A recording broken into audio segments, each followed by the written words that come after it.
Good morning. My name is Masood Shamsuddin, and I'm Coordinator for Career and Technical Education for Tyler ISD. It's with great pleasure that I welcome our community guests, administrators, and parents for this morning's program. Students Explore and Educate is a great opportunity for our students to learn about community issues and then share what they've learned. And so what our students have been doing is a project-based learning experience. I'm very excited about that because what it is a product of the work that our staff undergoes on a weekly basis. So on a weekly basis, teachers here at the Career and Technology Center meet and discuss ways in which they can bring alive the curriculum. And so what project-based learning does is give students opportunities to gain new skills, practice new skills, but also produce work that is relevant to community needs. And so today we're very fortunate to partner with AHEC on this PBL. And I'm going to ask the director of AHEC, Mr. Marshall Kratz, to come forward.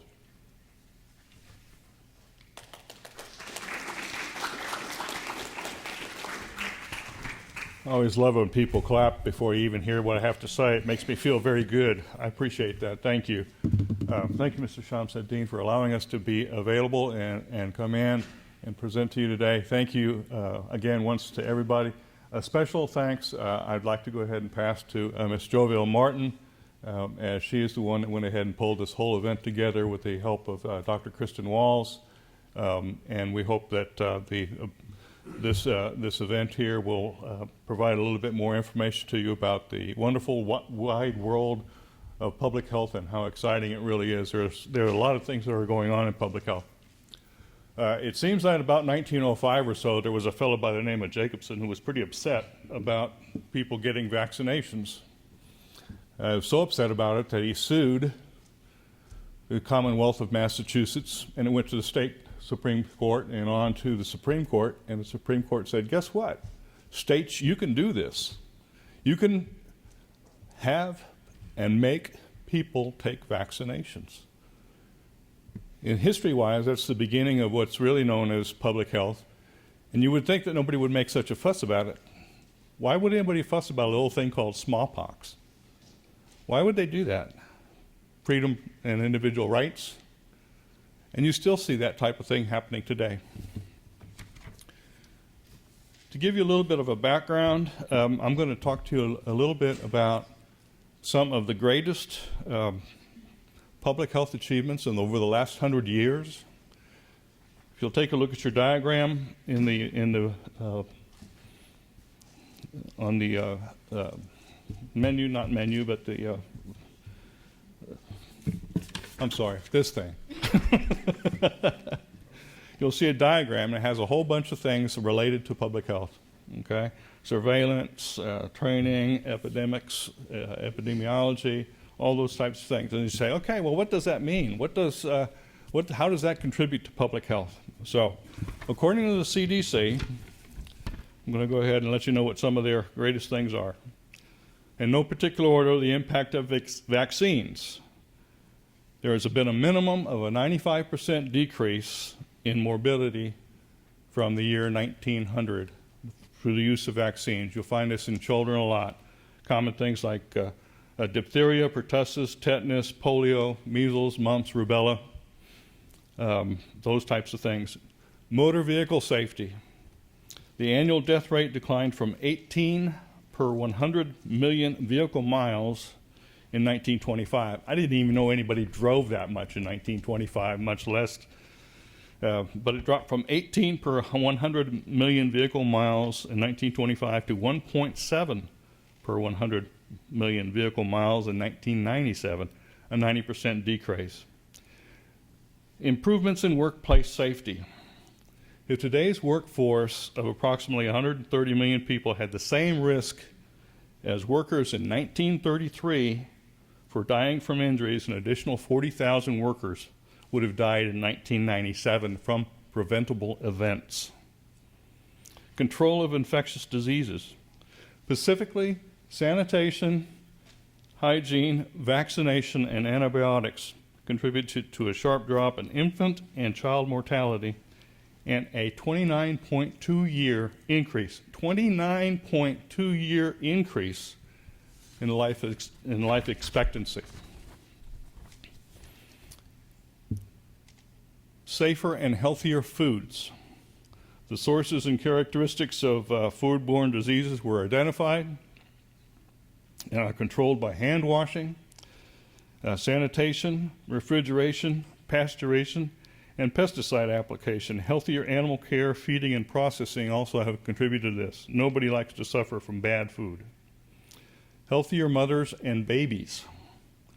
At the beginning of the 20th century, for every 1,000 live births, 6 to 9 women in the United States died of pregnancy-related complications, and approximately 100 infants died before the age of 1. From 1915 through 1917, the infant mortality rate declined greater than 90%, and the maternal mortality rate declined almost 99%. Family planning.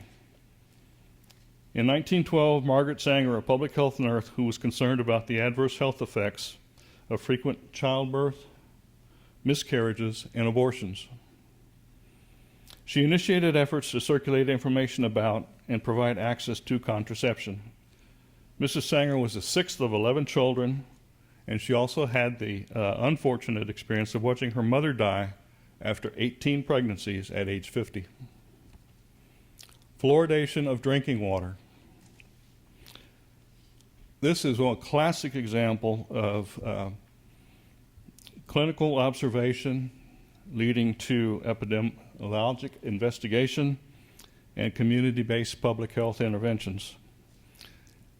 Fluoridation of public water remains today the most equitable and cost-effective treatment of delivering to fluoride to all members of the community. Tobacco use. Smoking was once an acceptable, socially acceptable norm, socially accepted behavior. In 1930, lung cancer death rate for men was 4.9 per 100,000 people. The rate had increased to 75.6 per 100,000 people. There are approximately 48 million U.S. adults who smoke cigarettes. Half of those who continue to smoke will die from a smoking-related disease. Approximately 450,000 deaths per year. Besides the health burden is the economic burden, estimated to be $50 billion, that's with a B, a big B, in medical expenditures, and $50 billion, again, a big B, in indirect costs. Given the current trend, it is estimated that there are approximately 5 million children living today that will die prematurely because of adolescence they started smoking cigarettes. Again, referring to your program diagram, those are the types of activities that are involved in public health. Through these activities is how they continue to monitor and keep our world healthier for us and healthier for our children. Thank you for being here today. We appreciate your attendance.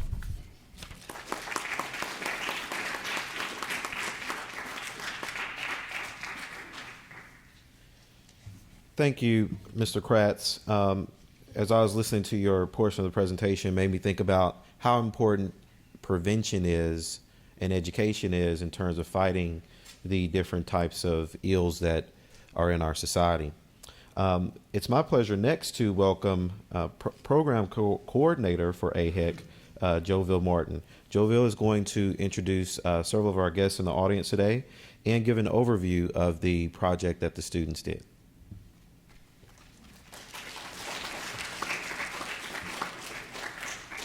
Good morning.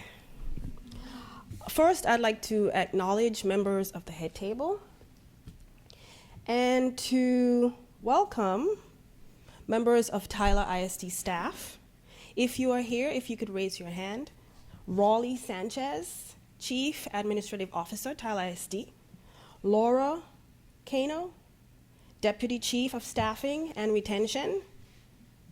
Dawn Parnell, Executive Director of Communications and Public Relations. Lucinda Bone, counselor, John Tyler High School. Angela Deutsch, is she here? Coordinator of Tyler ISD TV and digital media. Greg McRae, he's in the back, Tyler ISD TV production. Jacob Walker, also with Tyler ISD TV and digital media. Chef Joseph Guzetta, so nice to have you. He's a CTC teacher of culinary arts here at the Tyler ISD Career Technology Center. Cindy Robinson and students, are you here? Nice to have you. Courtney Walls and students. Dr. Paul McGahey, Deputy Director and Associate Professor of Northeast Texas, are you here? No, he did not make it. Mr. George Roberts, Chief Executive Officer, Net Health. I think we also have Dusty Gonzalez filling in as well from Net Health.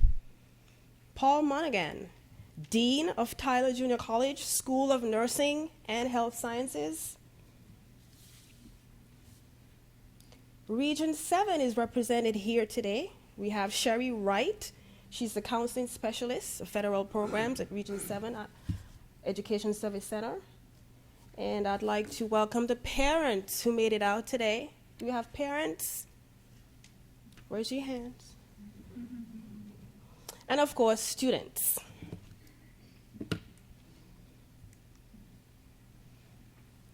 Many communities in rural Texas struggle to attract and keep healthcare professionals. In addition, rural isolation can affect a resident's well-being if they don't know about prevention and treatment programs. Therefore, at Texas AHEC East, Northeast Region, we provide health career information to students who are interested in entering healthcare-related careers by facilitating opportunities in providing service to their community, and we also respond to community needs to stimulate awareness and adoption of healthy behaviors. So it was last year in the summer, I met with Tyler ISD Career Technology Health Science teachers right here in this brand new spanking building, very nice. And we met basically so they can learn about AHEC and what it is that we do at AHEC and how we could perhaps work together. Texas AHEC East, Northeast region, we cover 25 counties in Northeast Texas. And so that is a lot of counties and that's a lot of schools that I have to work with. And so Region 7 has been a great partner for us, and now Tyler ISD. I see we have Dr. Paul McGahey. Welcome, Dr. Paul McGahey. You have a seat waiting for you in the front.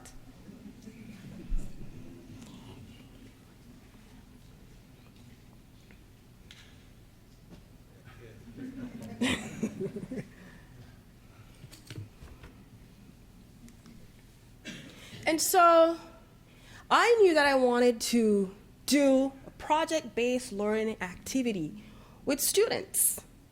I wanted to get students involved in doing something. I think students learn better when they're actually doing something. Like I said, I go to a lot of schools, I do a lot of talking. Sometimes I know the students that are listening, and sometimes I know the ones who are not. And so I wanted to engage students. And I knew I wanted to focus this project on public health. And so Dr. Walls, we spoke, and she said, yes, I have a wonderful group of students. I'd love to join you in doing a project. And that was in the summer, and I think it was probably around October or November. You gave me a call. She gave me a call, and she said, do you still want to do that project? I said, of course I do. I still want to do that project. At that time, I wasn't quite sure how, we were going to get it done, but it was all up in my head, and I started to write it down. So this is what I wrote down. I knew I wanted to bring awareness to educational opportunities within public health, I also knew that I wanted to raise community awareness and focus attention to prevention of diseases and illness to protect and improve the health of individuals, families, and populations. And so how are we going to do this? I wanted to educate students by getting public health officials to speak to them about the issues of public health and what that involves. And again, students, young people, they're very visual. I know many of them probably, they probably dozed off during these presentations, right? No? Many of these students are here that sat in on these presentations. So I wanted for these students to learn also by visiting public health facilities and getting to know more about what is done in public health on a whole. So that was the first phase. Having done that, they've gained all this knowledge about public health and what it's about. Of course, they got to do some work, right? So let's have them research a public health topic. And then guess what? After they've researched the public health topic, they had to develop a multimedia presentation using the Pecha Kucha presentation style. You're going to see that today.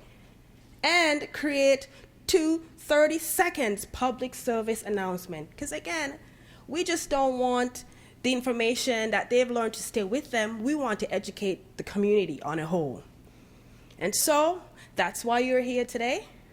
This is a culmination of all their work, the presentation of the public service announcements. So for phase 1, this is all nice. How are we going to get it done? I needed to get our community partners on board. I already had Tyler ISD, Career Technology Center, Dr. Kristen Walls, she's on board. Net Health, our local health department, I had to get them on board. And I remember it was before Christmas, we played phone tag, right, Mr. Roberts? But when we eventually did get each other, he was like, sure, no problem. We can do it. The University of Texas Health Science Center at Tyler, Dr. Paul McGahey, he worked at the State Department prior to moving out to UT, and he's a great resource, and he knows what's happening in public health. There's been a lot of information in the news recently about food recalls. And so I wanted to introduce students to the other side of public health, food safety and public health. And so we brought in Brookshire's Manufacturing, Tyler Junior College, a local college here that offers great health science careers. I wanted to expose those students to those careers. Trinity Mother Francis. What's better than going to a health hospital setting and seeing nurse practitioners or health professionals at work? And of course, Region 7, we can't leave them out. They were on board as well. And so first phase, an introduction of health careers and public health careers in particular. Many students, they're limited in their knowledge about what the options are in health careers. So that's part of my responsibility at Texas AHEC East, Northeast region, is to expose students to the many options that there are in health science careers. Speakers. This is a wonderful picture of Dr. McGahey. And he did his presentation on the state of health of East Texans and what can be done to improve outcomes. Mr. Roberts, and his topic was the role of Northeast Texas Public Health District. So students learned a lot about the Public Health District and what it is that they do. Russell Hopkins, and his topic was the role and function of public health emergency. Then we had Mr. Brian Miller, the Quality Assurance Manager for Brookshire's Manufacturing, and his topic was food safety and public health. Ginger Wood.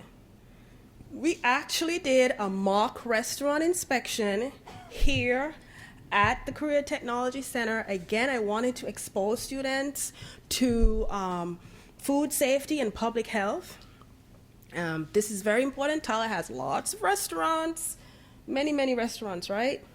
And so we love to eat out, and you can get sick if you eat out.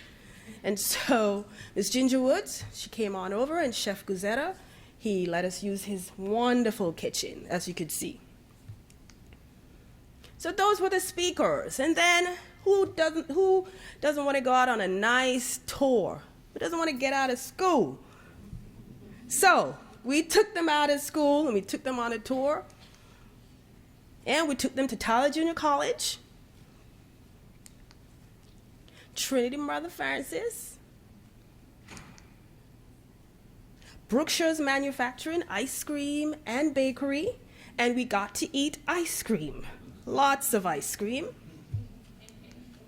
And cake. And of course, our local health department, Net Health. Third phase, they have to research a public health issue, and here are the students researching their public health issues and working on their Pecha Kucha style presentation and their public service announcements. And so that is why we are here today. Students explore and educate public health, the premier presentation of Tyler ISD pre-medical and pre-nursing students' public service announcements. Thank you.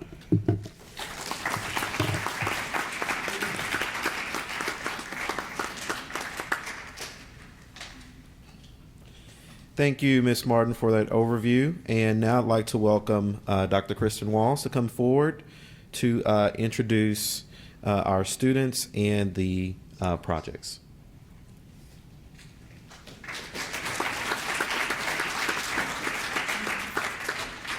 Good morning. I'm so happy you can be here today. I was blessed with the opportunity to work with this great group of students. And so right now we're going to start off with the Zika Research Group. I'd like to introduce them each to you. First of all, we have Danielle Bustamante, Sadie Lovin, and Linda Flores.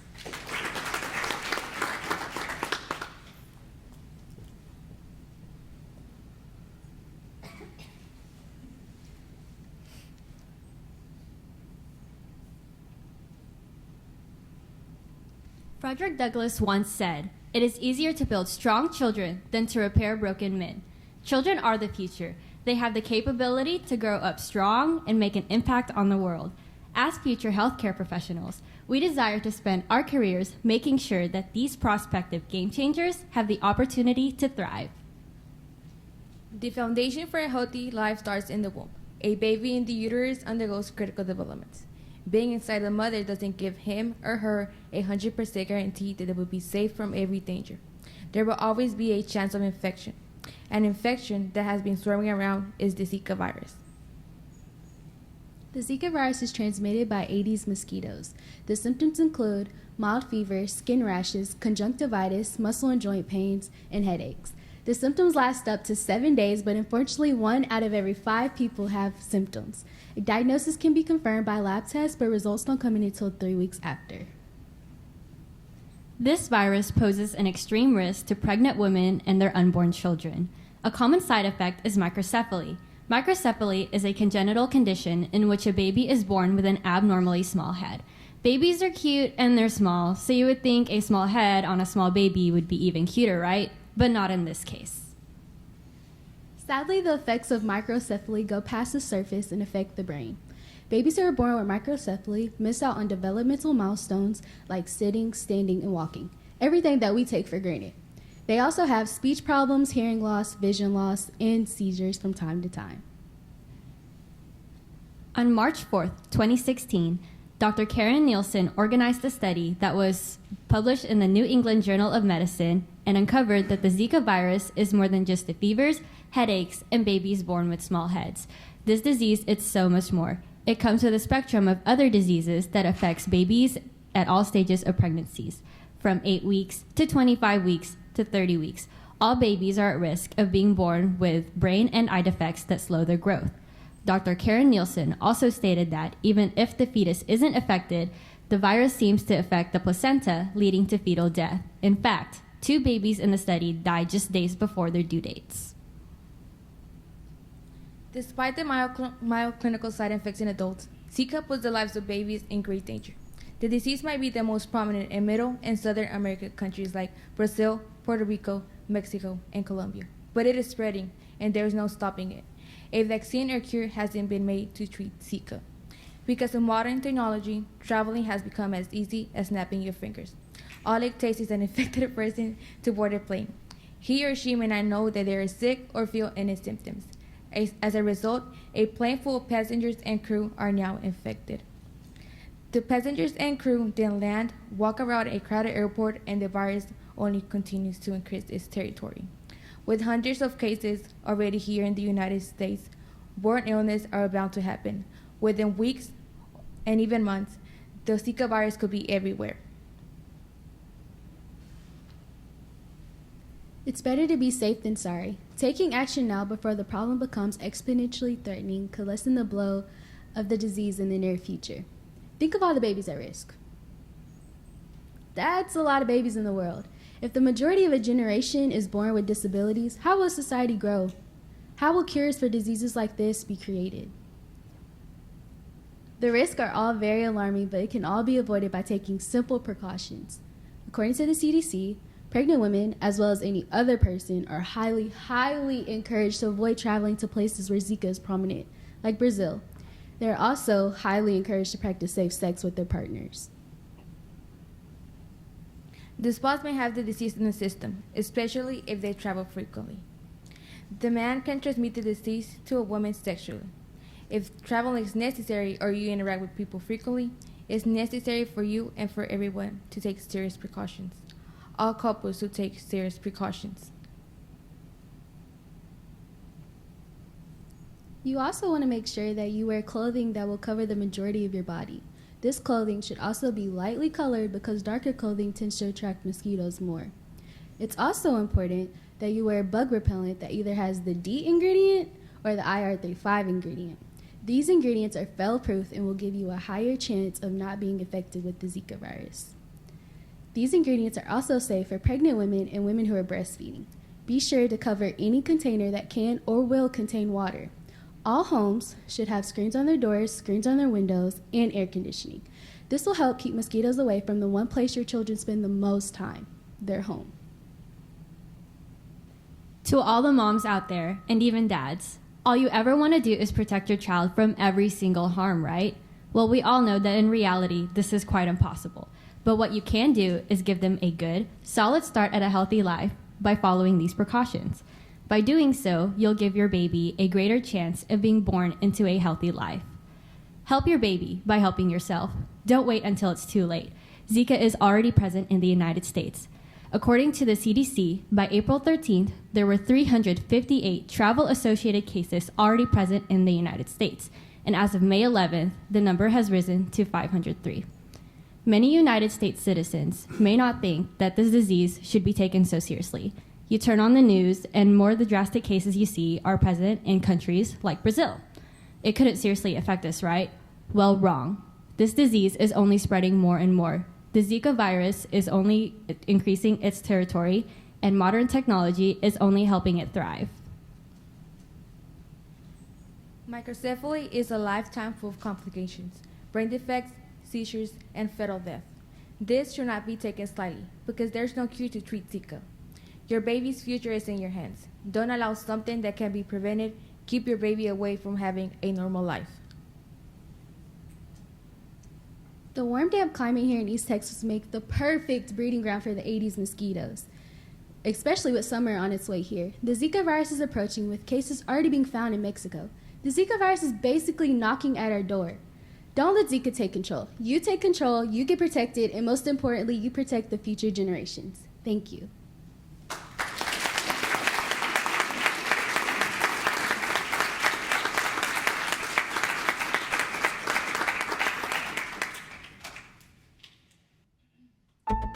What if you couldn't protect your child?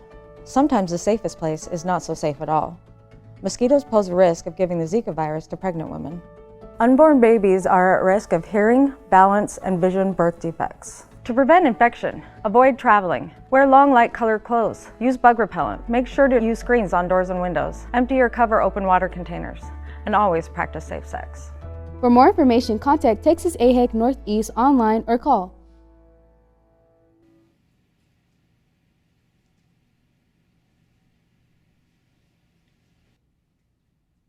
¿Qué tal si no pueden proteger a sus hijos? Los mosquitos ponen en riesgo de infección a las mujeres embarazadas con el Zika.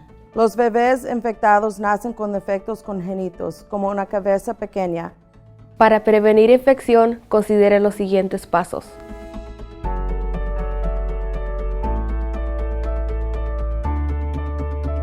Para más información de contactar Texas AHEC Northeast, página de internet o llamar.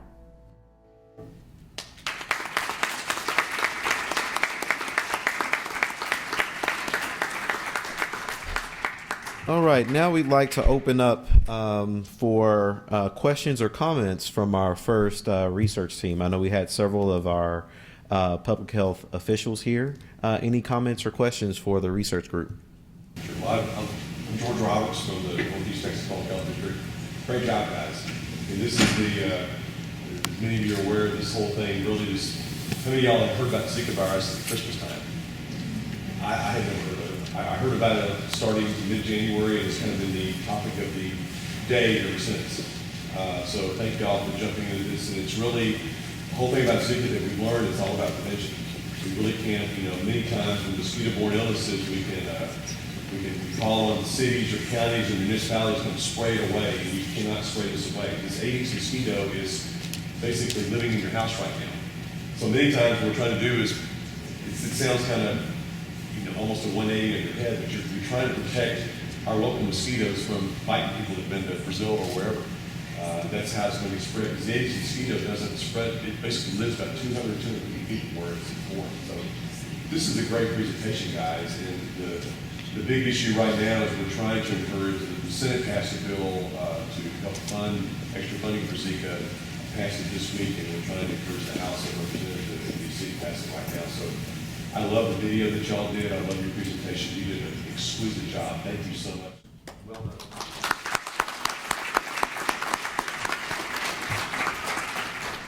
Other questions or comments for our research group? Yes. That's a great job. I may have you come to other venues to present it.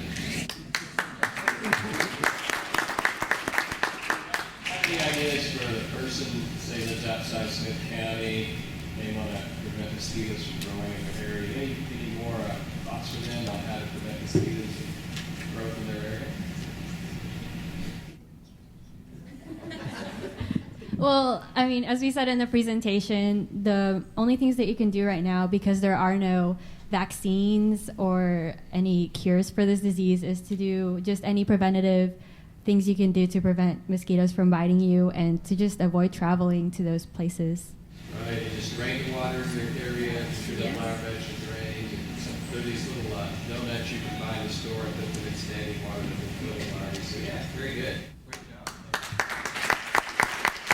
Great job. Thank you so much. Thank you so much, Research Team 1. I'm going to ask Dr. Walls to come forward to introduce our next research team. Hey, our next research team is the Cardiovascular Research Team. I'd like to introduce you to them. First of all, we have Greg Sturrock.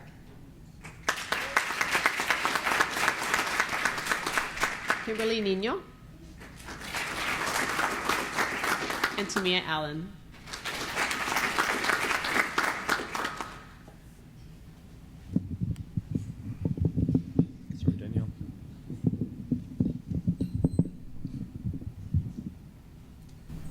We want to address cardiovascular disease because of the 610,000 Americans who die of heart-related failures every year. This number reflects about a quarter of the deaths in America, and the fact is, cardiovascular disease is the leading cause of death in America. Here, in East Texas, we see a huge chunk of these deaths. However, it doesn't have to be this way. Heart diseases can be a range of conditions, but ultimately it is when your heart is weakened and unable to perform its best. There are a range of conditions that affect your heart, such as heart attacks and blood vessel disease like coronary artery disease, heart rhythm problems, and congenital heart defects, which are heart defects that you are born with. The most common heart disease is coronary artery disease, which kills 370,000 people annually. This particular heart disease puts strain on the heart due to fat buildup. This fat is known as plaque. This plaque causes pressure, limiting the amount of blood flowing to and from the heart. Heart diseases are developed with anything that causes pressure, as well as correctable problems that we can fix ourselves, such as lack of exercise, unhealthy diet, which can later lead to obesity, and smoking, are all factors that contribute greatly to heart disease. Cardiovascular disease can be diagnosed by simple blood sugar tests, blood pressure tests, and by monitoring cholesterol levels. Regardless of whether you feel you need a checkup, it's always a good idea to get with a doctor to prevent the issue before it becomes an issue. By the time you realize you need a new heart, it could very well be too late.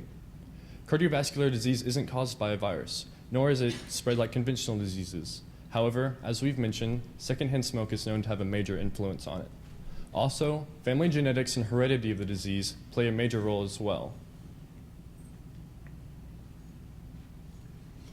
Risk factors to watch out for are high blood pressure, diabetes, family history of heart disease, as well as cigarette smoking being one of the main causes of deaths in America. Obesity, due to poor eating habits. Instead of eating greasy foods, try eating fruits and veggies. Cholesterol, and stroke. If closely related family members have a history of cardiovascular disease, you are prone to developing it as well. The first steps toward reducing the risk are being aware of the risk themselves.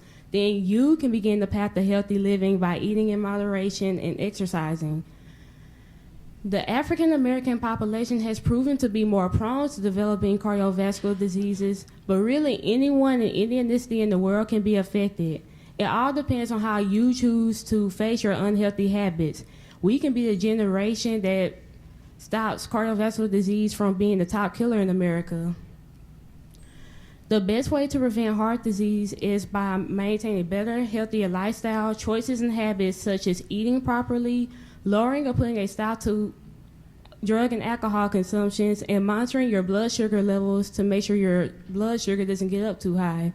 It's better to stay away from anything that affects your heart negatively. By simply living in East Texas, we are statistically more prone to developing cardiovascular disease.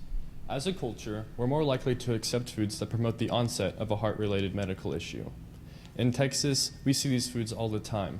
1 in 12 adults in Texas are estimated to be obese, and as a result of our unhealthy habits, the number is expected to quadruple by 2040. How can we maintain a healthier lifestyle in East Texas itself? It starts with you. Take responsibility for yourself. Get checkups regularly, at least once every year. Take control of your eating habits. Just because it's good doesn't mean it's healthy. Encourage others to do the same. There are foods we eat every day that are high risks to contributing to the development of cardiovascular disease. Many of these foodstuffs we may never think twice about. They are canned vegetables, creamers, white rice, and soda, and these are everywhere. We become blind to the oversized elephant in the room. There are, however, healthy alternatives we can choose that help prevent cardiovascular disease. Some of these include fish instead of red meats. Also, nuts and seeds, low-fat protein, and low-sodium foods help prevent cardiovascular disease and jumpstart a healthy lifestyle. It's all about the choice. Not only do we have to watch what we eat, but we have to be aware of health hazards in our food. One factor to watch for in food is E. coli because it's found in food we eat almost all the time. Undercooked ground beef, unpasteurized milk and juice, cheeses made from raw milk, raw fruits and vegetables, and contaminated water. According to the British Medical Journal and other various medical organizations, people who have become infected with E. coli are more prone to hypertension later on. This could lead to cardiovascular diseases, heart attacks, and even strokes. Manage what you eat. Don't be one of them. Mostly adults who are 40 years of age or older, people who smoke and drink alcohol a lot, relatives who inherited the disease, people with diabetes, and anyone living an unhealthy lifestyle are at risk of contracting cardiovascular disease. By starting a healthier lifestyle change earlier, we have a shot at decreasing these risks. A great way to start is by exercising 30 minutes each day. Moderate physical activity that can get you warm, mildly sweaty, and mildly out of breath. Encourage others to do the same. Get a partner that will not give up on you or themselves. That way you have more encouragement to. The overall importance and purpose of preventing cardiovascular disease is it's not just about you. You may not necessarily care, but those around you do. You can take the steps because you never know who might be watching. Be the voice in your community that helps prevent cardiovascular disease. For more information, contact AHEC Northeast Region. Their goal is to reach out to people living in rural areas and educate them about public health, because there may be people living in those specific areas who may not have quick, easy access to health care. So AHEC's goal is to reach out to those people and give them that knowledge for beneficial purposes. Thank you.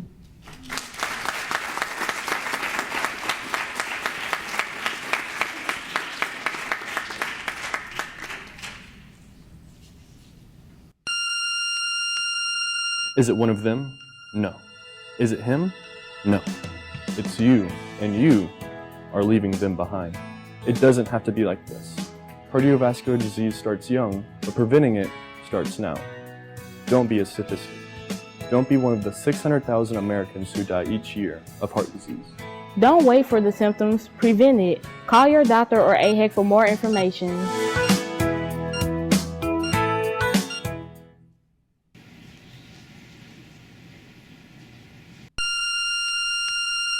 ¿Es uno de ellos? No. ¿Es él? No. Eres tú, y tú los estás dejando atrás. Pero no tiene que ser así. La enfermedad cardiovascular comienza de joven, pero evitándola comienza ahora. No te conviertas en una estadística. No sea uno de los 600,000 que mueren de enfermedades del corazón cada año. No espere los síntomas, evítelo. Llame a su médico o AHEC para más información.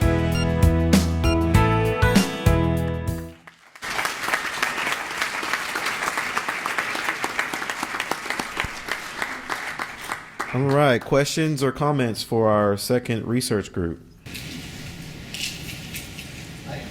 Can you tell us about your diet after doing all this research? Well, Stanley's. There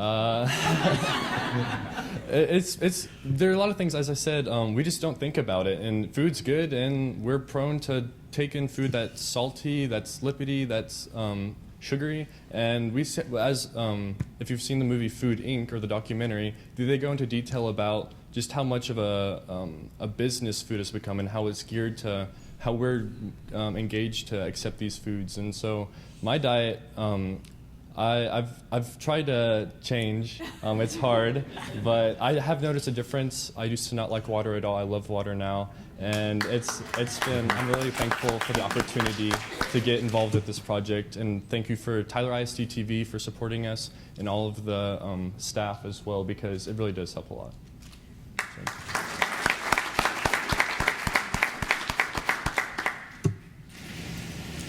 I'll follow up on that. How about exercise? What are some good ways just to hit that exercise that you suggest?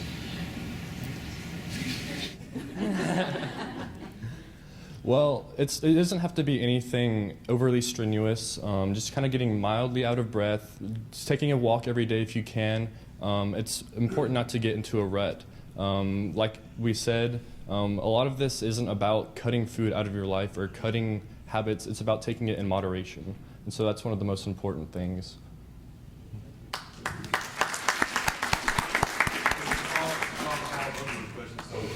Did any of the three of you guys change your exercise habits as a result of this activity? Well, I ran 6 miles yesterday, and before the most I had ran was 2. So it was just been really fun to challenge myself and to get out there and maybe try to be the difference that we were trying to advocate for.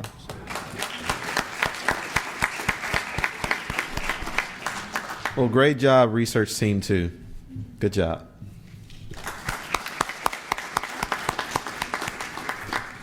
And now Dr. Walls is going to come back up to introduce our research team 3.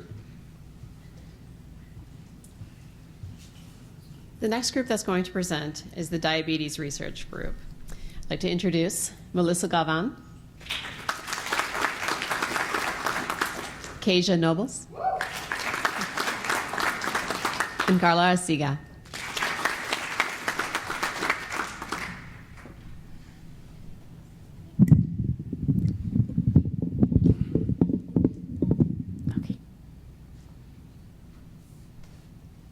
Why we chose diabetes for promoting public health?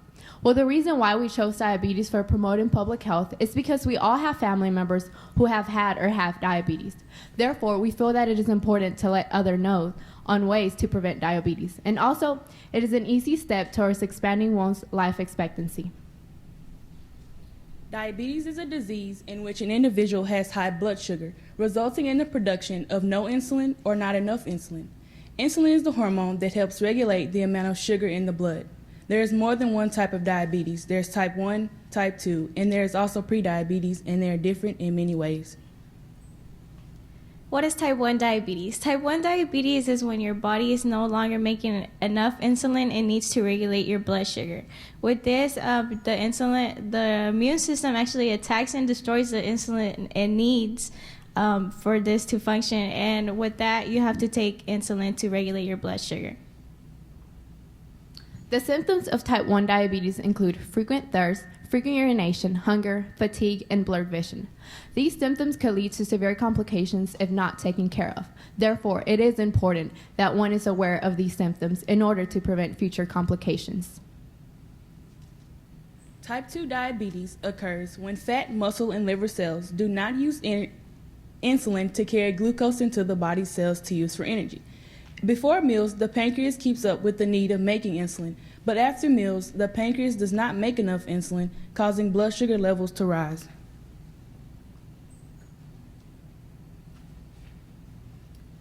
Complications of type 2 diabetes and risk factors include old age, obesity, family history, lack of exercise, race, and ethnicity. Latino Americans, African Americans, and Indian Americans all have a greater chance of developing diabetes rather than white Caucasians. Okay, this graph on above shows diabetes diagnosed from 1994 to 2010. As you can see, it has expanded throughout the United States, especially in the southern eastern states. Texas and Louisiana has the most impact. The West Coast is doing okay, but it's also increasing. Through 3 series of tests, we can identify if a person has prediabetes, type 1 diabetes, or type 2 diabetes. These tests are the A1C test, the fasting plasma glucose test, or the FPG, and the oral glucose tolerance test, or the OGTT. The A1C test is a hemoglobin test that measures your average blood glucose for the past 2 to 3 months. A normal A1C test for someone who does not have diabetes is below 5.7%.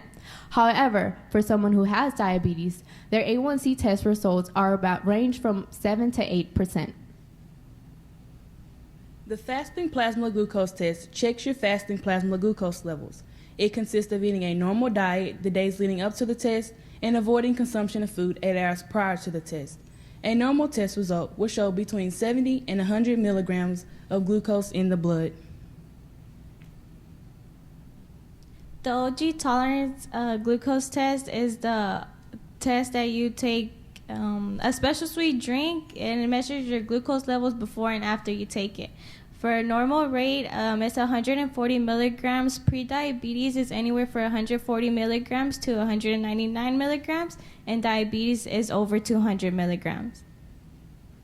Other ways of identifying diabetes would be increased appetite, increased thirst, hunger, fatigue, and blurred vision. If you notice these symptoms, please do not hesitate to contact your doctor, because this could mean that you have diabetes. Take charge. It is your health. Ways you can manage diabetes: bind to an exercise plan, check your blood sugar levels regularly, and eat foods with a lot of fibers. It helps if you eat foods with fibers, it helps regulate your blood sugar, so that's good. Bind to an exercise plan, and they're going to explain more about that. Follow a diabetic diet by choosing foods that are packed with fiber. And make sure you are counting the amount of carb intake that you are required to have. To do this, you can eat foods such as whole wheat bread, brown rice, sweet potatoes, leafy green vegetables, peas, and fruit. It's easy. Abide to an exercise plan. Work out for 30 minutes a day for 5 days a week. Try joining a Zumba class or even joining a dance class. Or maybe try looking for a partner who you think you might enjoy working out with. Try to set a goal to be fit. Love yourself. It is your body.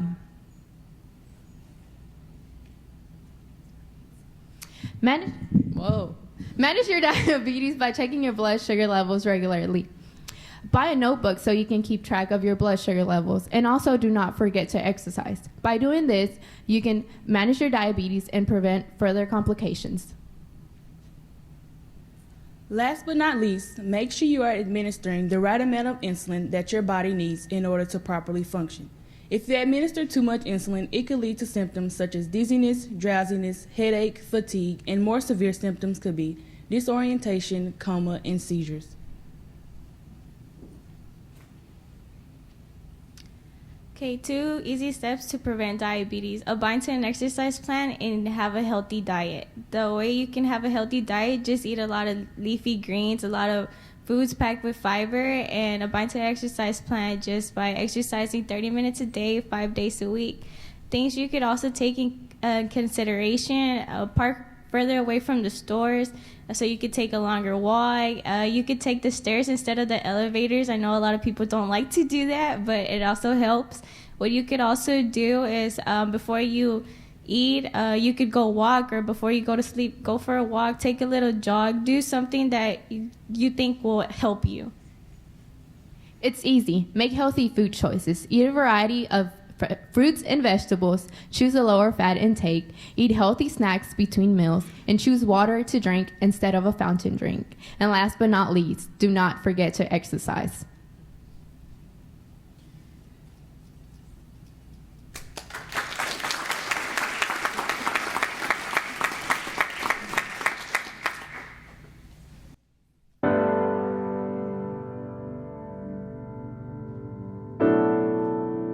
%13% of all African Americans aged 20 years or older are diagnosed with diabetes.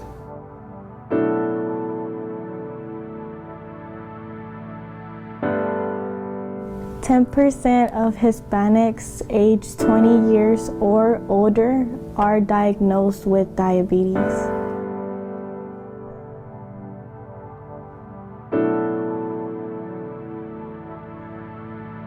Diabetes remains the 7th leading cause of death in the United States.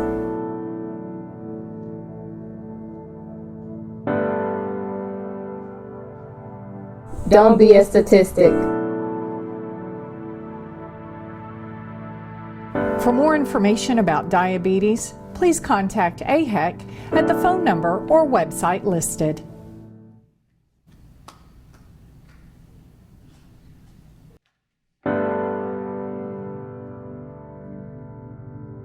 %13% de todos los afroamericanos 20 años o más han sido diagnosticados con diabetes.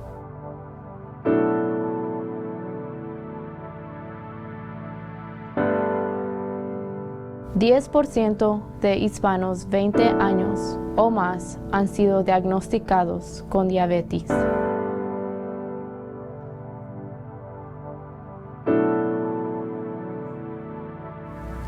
Diabetes sigue siendo la 7ª causa principal de muerte en los Estados Unidos.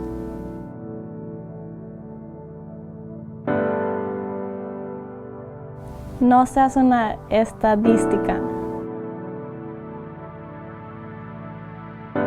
Para más información, contactan o visita la página web que se encuentra en la pantalla.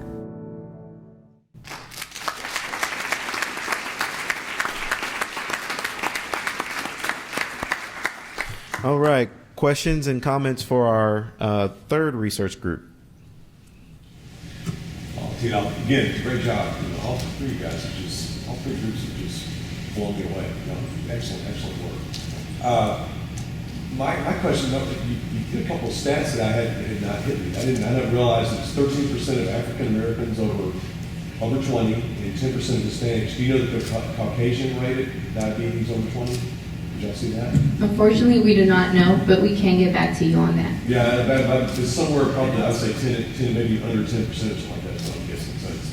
And the other stat, I've heard that 20% of the healthcare dollar goes to pay for diabetes-related illnesses, and I hadn't fact-checked that right now. I don't know if y'all seen that or not, but I quoted myself. I quoted that number the other day in a talk, but I think it's 20% of the healthcare dollar goes to pay for diabetes-related illnesses. So, great job with that, guys. Thank you. It's the disease, another huge disease out there that's causing lots of harms. Thank you. Thank you.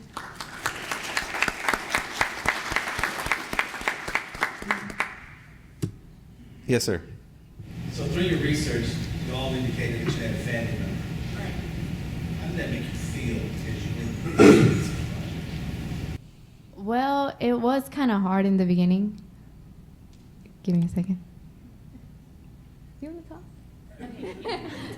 Okay, yeah, it was really hard for us because, as you can see, her grandmother has diabetes. My aunt or people throughout my family has diabetes, and she actually lost her grandfather to diabetes.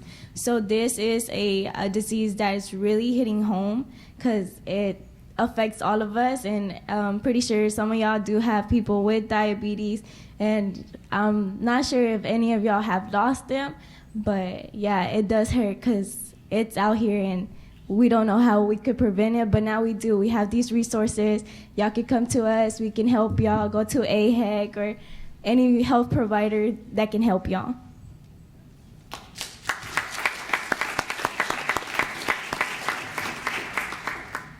Like she mentioned, it is really hard.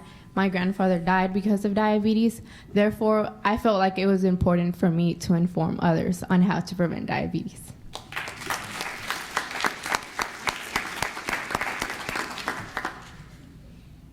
All right, great job, Research Team 3. And let's give another big round of applause for all three of our research groups. Those were some very high quality PSAs that were done, and so I might need y'all's autographs before we're done, because you're going to be watching TV and you're going to see yourselves on TV and say, oh, look, that's me. So great job. We'd like to also thank TISD TV for their assistance with production. At this moment, I'd like to bring Ms. Martin back up to close the presentation. Thank you very much. Did everybody enjoy the premier presentations? Let's give them a round of applause again. They did a fantastic job. We started this project in March of this year, and so it's been a couple months of hard work, and so you guys did a great job. So let me first start off by thanking Dr. Kristen Walls. She's the health science instructor here at Tyler ISD Career Technology Center. Please give her a big round of applause. Dr. Walls has been so easy to work with. She has been a joy. Her students have been wonderful. So amazing. Thank you very much, Dr. Walls. And of course, Mr. Masood Shamzeen Dean, the coordinator here at the Career Technology Center. Without his blessing, we would not be here today. So thank you very much.